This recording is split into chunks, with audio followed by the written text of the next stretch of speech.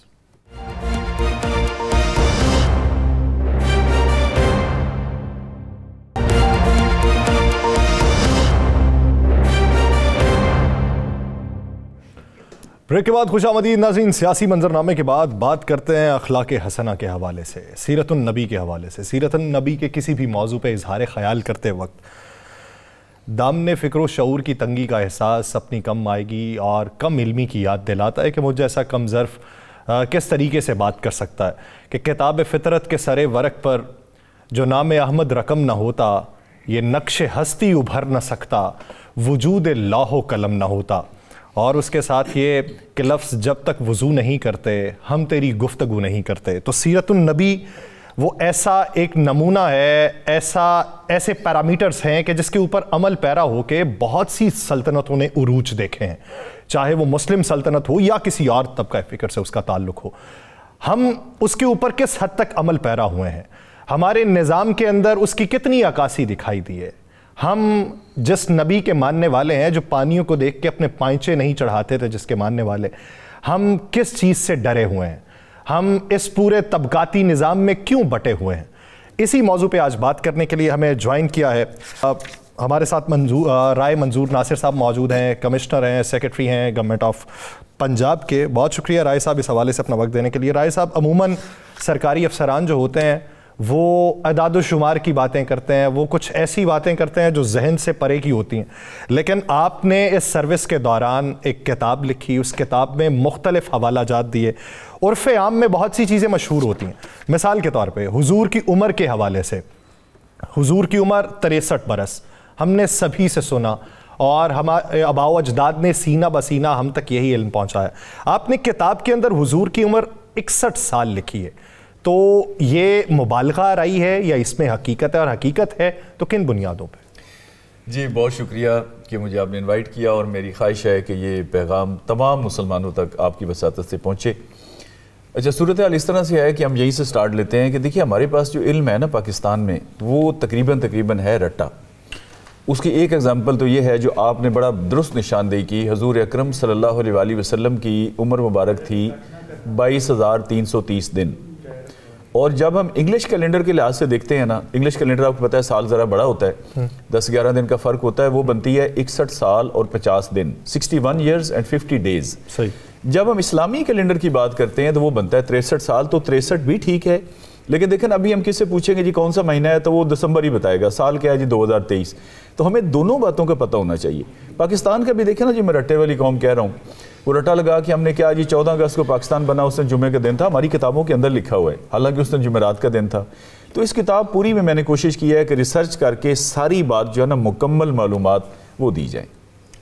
اچھا صاحب آپ مشہور ہیں پھڈے بازی میں, مجھے وہ بھی وقت یاد ہے کہ شہباز شریف صاحب کے ساتھ آپ نے پھڈا ڈال لیا, اور مجھے وہ بھی وقت یاد ہے کہ آپ کسی بھی محکمے میں ٹکتے اس لیے نہیں ہیں کہ آپ نے باز آنا نہیں ایمانداری کرنے سے, تو انہوں نے آپ کو رکھنا نہیں. تو اکثر لوگ لکھتے ہیں سیاست پہ، اکثر لوگ لکھتے ہیں بیوروکریسی پہ. آپ نے رسول پاک صلی اللہ علیہ وآلہ وسلم پہ لکھی ایک سیرت النبی صلی اللہ علیہ وسلم پہ، اور ہمارا چینل بھی ایسا ہے کہ ہماری آپ کو پتہ نا نشریات اسی سے شروع ہوتی ہے اور اسی پہ ختم ہوتی ہے 92 کی خاص کر. اور بڑی نسبت ہے ہمارے چینلز کے اونرز کی بھی سب کی. اس میں آپ نے زکوٰۃ کے حوالے سے بڑا ایک ذکر کیا ہے، خالی زکوٰۃ کے حوالے سے کیوں؟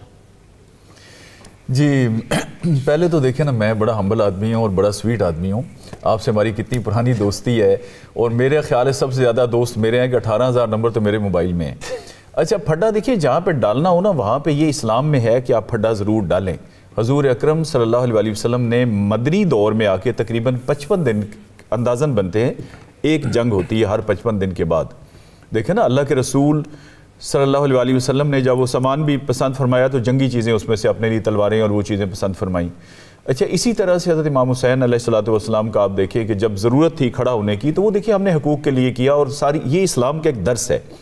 یہ جو ہے نا رہبانیت والا کہ جی وہ ایک تھپڑ مارے گال پہ تو آپ دوسرا پیش کر دیں، یہ اسلام کا کانسیپٹ ہی نہیں ہے. وہ معافی تلافی کی باتیں ہی ہو رہے ہیں. اچھا اب زکوٰۃ کا میں یہ کہتا ہوں، دیکھیں زکوٰۃ ایک پورا نظام ہے. فرسٹ آف آل تو میں ایک بات آپ کے چینل کے توسط سے کرتا ہوں، اور کوئی بھی ایف بی آر کا دوست ہمیں اس کو چیلنج کرنا چاہے تو اسی پلیٹ فارم پہ آگے چیلنج کرے کہ یہ جو اعداد و شمار ایف بی آر نے آج تک پیش کیے ہیں کہ جی ہم 4,000 ارب کما رہے ہیں ٹیکس سے، ہم 6,000 ارب کما رہے ہیں 7,000، یہ سارے کا سارا غلط ہے. یہ بالکل جھوٹے اعداد و شمار ہیں، اور میں ادھر بیٹھ کے ثابت کر دوں گا کہ یہ بالکل جھوٹے ہیں. اچھا اب ہم آتے ہیں سچ کی طرف. 4-5 سال پہلے میں نے اس پہ ریسرچ کی. اس وقت جو ہے کوئی بلکہ 6-7 سال پرانی بات ہے، 1,500 ارب ان کی انکم تھی ٹوٹل جو یہ کلیم کرتے تھے. یہ 3,000 کلیم کرتے تھے لیکن ایکچول 1,500 تھی. اچھا 1,500 آپ کی آمدنی تھی، ساری طرح کے ٹیکس پوری عوام کا گلا گھونٹ پہ آپ کو کتنا ملا؟ 1,500 ارب. زکوٰۃ کا میں نے حساب کیا وہ بنتا تھا 15,000 ارب. اور زکوٰۃ اگر آپ سلیب کو لیتے ہیں نا تو یہ پوری دنیا کے سب سے چھوٹا ٹیکس ہے، کیونکہ یہ بچت پہ ہے اور صرف 2.5% ہے. اور میں نے کتاب میں بھی لکھا ہے کہ ڈنمارک کا جو ہے ایف بی آر، وہ ایسے نا ایک بڑا پلازا ہے اونچا سا، اس پہ لکھا ہوا ہے SAKAT، یعنی اس کا نام ہی زکوٰۃ ہے. تو یہ میرا دعویٰ ہے اور میں ثابت کر سکتا ہوں کہ یہ ایف بی آر شریف کو اگر آج بند کر دیا جائے اور نظام زکوٰۃ جو ہے، زکوٰۃ ہے، عشر ہے، فطرانہ ہے، یہ پوری طرح سے کلیکٹ کیا جائے جو کہ دنیا کے سب سے تھوڑا ٹیکس ہے، تو پاکستان کے معاشی مسائل 3 سے 5 سال میں حل ہو سکتے ہیں. اس کے بعد آپ کہیں باہر جا کے زکوٰۃیں دیں گے، پاکستان میں کوئی بندہ آپ کو زکوٰۃ لینے والا ملے گا نہیں. لیکن رائے صاحب ہم نے عموماً یہ بھی دیکھا ہے کہ سال کے آخر میں جس طریقے سے بینکس والے فون کر کے اگلوں کو مطلع کرتے ہیں کہ بھائی جان کٹوتی ہونے والی ہے، تو ہمارے ہاں یہاں پہ ہاتھ سے دینے سے، یعنی اریاں کر کے دینے سے، وہ پہلے ہمارے اسلام کے اندر تو ہے کہ ایک ہاتھ سے دو تو دوسرے کو معلوم نہ پڑے، تو یہاں پہ تو جب تک پوری دنیا کو معلوم نہ پڑے تب تک تو وہ ان کا کوٹا پورا ہوتا نہیں ہے. تو یہ مائنڈ سیٹ کس طریقے سے ختم ہوگا پھر؟ دیکھیں اس مائنڈ سیٹ کو ختم کرنے کے لیے اور اسلام کے جو بیسک کانسیپٹس ہیں نا، دیکھیں نا اسلام میں علم حاصل کرنا فرض ہے. کتنا فرض ہے وہ میں عرض کرتا ہوں. ہم 3 لوگ بیٹھے ہیں، ابھی تینوں پہ نماز فرض ہے تو ہم پہ نماز کا علم حاصل کرنا بھی فرض ہے. ابھی بد نصیبی یہ ہے نا کہ مطلب جو خود ہی آ گیا، کسی نے والدین سے پڑھ لیا، کسی نے نہیں پڑھا، کسی نے توحید پڑھ لی، نماز چھوڑ دی، اگلا ٹاپک پڑھ لیا کہ امتحانی انداز میں. یہ ضروری ہے. اب میں اگر غریب آدمی ہوں اور میں نے حج نہیں کرنا تو حج کے احکام سیکھنا مجھ پہ فرض نہیں ہے. لیکن اگر رانا صاحب امیر آدمی ہیں، اور اگر نہیں بلکہ یقیناً امیر آدمی ہیں اور ان پہ فرض ہے کہ یہ زکوٰۃ دیں، تو ان پہ یہ بھی فرض ہے کہ یہ زکوٰۃ کا پورا علم حاصل کریں کہ اسلام میں زکوٰۃ وہ 8 جگہوں پہ دے سکتے ہیں، حساب کیسے کرنا ہے. دیئرفور میں نے یہ کتاب لکھی ہے سیرت کی، اور اس کے ساتھ 100 ٹاپک بھی میں نے لکھے ہیں 99. مقصد یہ تھا کہ اسلام کا بنیادی علم سادہ، بالکل سادہ زبان میں مسلمانوں کو اس کتاب سے حاصل ہو جائے. رائے صاحب رسول پاک صلی اللہ علیہ وسلم کا فرمان بھی لقد کان لکم فی رسول اللہ اسوۃ حسنہ قرآن پاک میں آتا ہے نا جی، آپ صلی اللہ علیہ وسلم کی زندگی جو ہے، تو سیرت النبی صلی اللہ علیہ وسلم بھی اسی طرح ہے نا، لکھا آپ نے سارا. تو کیوں نہیں ہمارے سرکاری ملازمین سے لے کر سیاستدان، عام شہری سے لے کر خاص شہری، سب کو یہ ایک کتاب کا ایک درس ہی دے دیا جائے قرآن پاک کے مطابق کہ اپنی زندگی کو رسول پاک صلی اللہ علیہ وسلم کی زندگی کے مطابق بسر کرو؟ یہ کیوں نہیں ہوتا؟ ہم اس اسلامی ملک میں رہتے ہیں، ایسا کیوں نہیں ہوتا؟ بس دیکھیں نا یہ ہماری بدنصیبی ہے کہ آپ کسی ٹی وی چینل کو لے لیں، سارے جو ایک دوسرے کی میں نے کہا کاپی کر رہے ہیں، یا ہمارے سلیبس کو لے لیں، یا کسی بس میں آپ بیٹھ جائیں، صبح 4 بجے آپ اسے کہنا کہ یہ CD لگا دیں گانے والی، وہ نہیں لگائے گا کہ جی اللہ محمد کا ٹائم ہے، پھر وہ قوالی لگائے گا، اور 8-9 بجے وہ گندے گانے لگا دے گا، اور 10 بجے جو مرضی لگا دے.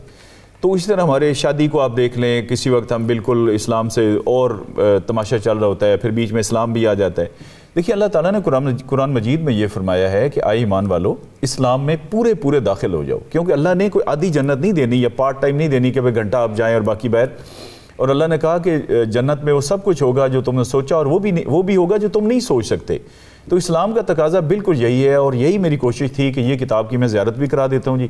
یہ کتاب ہے ناظرین جو میں نے لکھی ہے سیرت النبی صلی اللہ علیہ وسلم پر، اور جیسے میں نے عرض کیا کہ بالکل سادہ ہے، اور اس کا مقابلہ کرا رہے ہیں، اور جو جیتیں گے ان کو 50 لاکھ روپے کے انعامات دیں گے۔ یہ گورنمنٹ دے گی؟ نہیں، گورنمنٹ کا جی اس سے کوئی تعلق نہیں ہے۔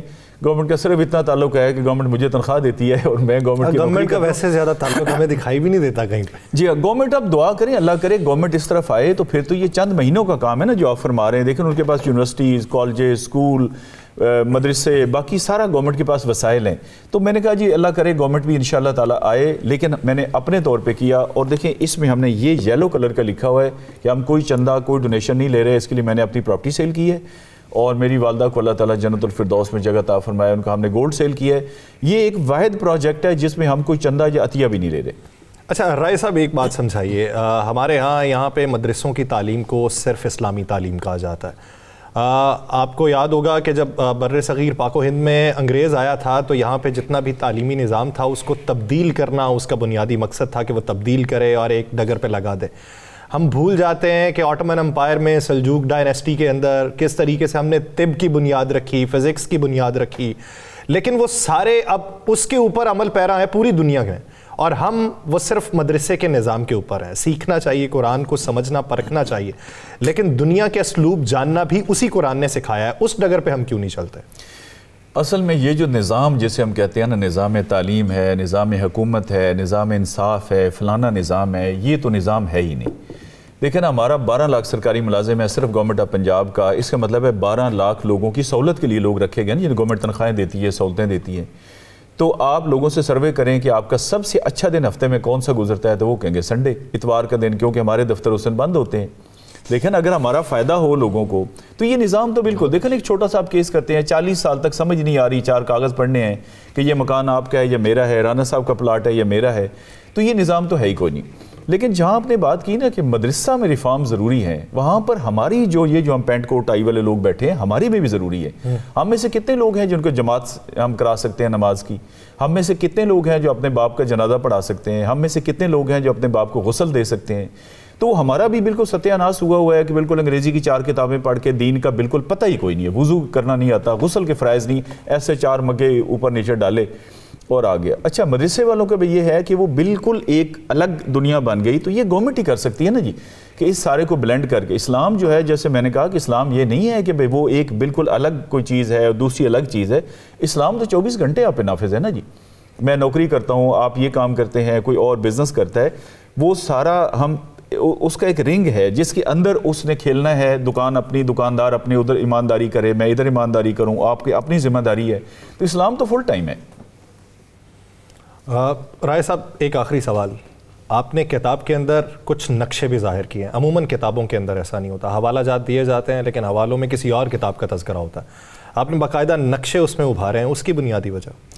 نقشوں کا یہ تھا جی کہ ہماری ایک بدنصیبی دیکھیں نا کہ ہجرت حبشہ، ہم نے وہی جو میں کہتا ہوں رٹا لگایا، ہجرت حبشہ ایک دفعہ ہوئی اور پھر دوبارہ ہوئی، اور ان کا بہت بڑا احسان ہے کہ جب مسلمان بہت مشکل حالات میں تھے مکہ مکرمہ میں، تو انہوں نے پناہ دی نجاشی نے، اور وہ اسلام بھی انہوں نے قبول کیا، اور بہت مطلب وہ پورے واقعات ہیں۔ چند آج اگر آپ نقشہ دیکھتے ہیں پوری دنیا کا گلوب سے یا کہیں سے، تو حبشہ نام کا کوئی ملک دنیا میں ہے نہیں۔ اچھا بھائی پھر کوئی ملک تو تھا نا جو حبشہ تھا، اور وہ ظاہر ادھر کشتی پہ گئے اور یہ ہوا، اور ساری سٹوری۔ ایتھوپیا اور ایریٹریا کو ملا کے، ایریٹریا تو ابھی بنا ہے چند سال پہلے، ایتھوپیا جو ہے نا اس کا پرانا نام تھا حبشہ۔ اب چند سال پہلے آپ کو یاد ہے ایتھوپیا میں قحط پڑا، وہاں پہ لوگ بھوک سے مر گئے، اور 180 کروڑ مسلمانوں کو کوئی بتانے والا نہیں تھا، اور خاص طور پہ ہمیں کہ یہ ہمارے محسن ہیں۔ اب دیکھیں نا اگر ادھر ایک آدمی آ جائے مانگنے والا، تو ہو سکتا ہے اس کے ساتھ ہم اتنی بات نہ کریں، لیکن اگر مجھے کوئی یہ کہے کہ جی آپ کے دادا کی اس نے بہت زیادہ ہیلپ کی تھی، تو میرا یکدم رویہ بدل جائے گا۔ ہمیں وہ پتہ نہیں لگا کہ یہ وہی حبشہ ہے جو ایتھوپیا، اور یہ لوگ مر رہے ہیں۔ میں کہتا ہوں صرف اگر یہ مساجد میں یا ٹی وی پہ بتا دیا جاتا کہیں پہ یہ وہ لوگ ہیں، تو صرف پاکستان سے اتنا کچھ جاتا کافی ہو جاتا۔ میں آپ کی اجازت سے صرف 2 چیزیں اس میں اور ایڈ کرنا چاہتا ہوں ویری کوئکلی۔ ایک تو یہ ہے جی کہ اگر کوئی ہم سے رابطہ کرنا چاہے تو ہمارا پروجیکٹ کا نمبر ہے، یہ اس میں شاید شو بھی ہو جائے، 034411822211. اور دوسرا یہ ہے کہ یہ مقابلہ سب کے لیے ہم نے اوپن رکھا ہے. کوئی اس میں یہ نہیں کہ چھوٹے بچے یا اسٹوڈنٹ، چھوٹے بڑے سب لوگ اس میں آپ بھی حصہ لے سکتے ہیں، رانا صاحب بھی حصہ لے سکتے ہیں، ہمارے اس سے بڑے بزرگ بھی حصہ لے سکتے ہیں، اور یہ انشاءاللہ تعالی ہر سال ہم کرائیں گے. ہر سال کروائیں گے. وہ اختتامی کلمات کے طور پہ کہ کہنے کو نعت سید علی وقار کی، منہ میں زبان چاہیے پروردگار کی. آپ جیسے کچھ لوگ ہونے چاہیے جو قوم کو اس تقلید کے اوپر لگائیں کہ اس راستے پہ چلو تو فلاح پا سکتے ہو. بہت شکریہ رائے منظور ناصر صاحب اس حوالے سے اپنا وقت دینے کے لیے. پروگرام کا وقت ختم ہوا چاہتا ہے. مجھے اور رانا صاحب کو دیجیے اجازت. اپنا بہت سا خیال رکھیے گا. ملاقات ہوگی کل. اللہ نگہبان.